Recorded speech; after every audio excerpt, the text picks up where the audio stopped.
ఊపిరి పీల్చి వదులు.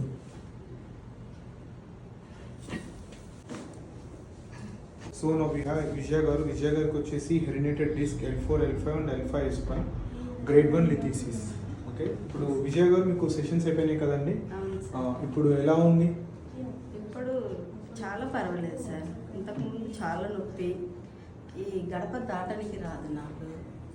ఈ హాస్పిటల్కి అక్కడక్కడ తిరిగితే సిజరింగ్ దాకా చేయాలి, ఆపరేషన్ చేయాలనేసారు, సర్జరీ చేయాలనేసారు. ఇక నాకైతే ఏడుపు వచ్చేది సార్. ఒక్కరంటారు ఆపరేషన్ అయినా నమ్మకం లేదనేసారు సార్ అక్కడ డాక్టర్.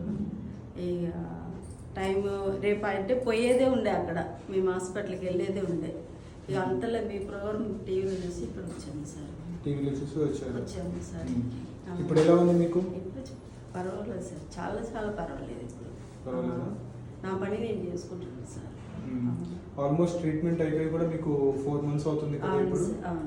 ఈ 4 months లో మీకు ఎటువంటి మళ్ళీ ప్రాబ్లం అనేది రాలేదు? ఏం లేదు సార్, మొత్తం మంచిగా సార్. నా పిల్లలు ఎక్స్పెక్ట్ ఏమైతేనేమో కొందరు అంటారు మంచం మీద పడి ఉంటావు అని, ఇట్లా గట్లా అనేసారు సార్. నాకు చాలా బాధ అనిపించింది నాకు సార్. ఇప్పుడు హ్యాపీనా? పర్లేదు సార్. 5 మనమరాలు కొడుకులు ఉన్నారు కానీ నాకు చాలా బాధ అనిపిస్తుంది.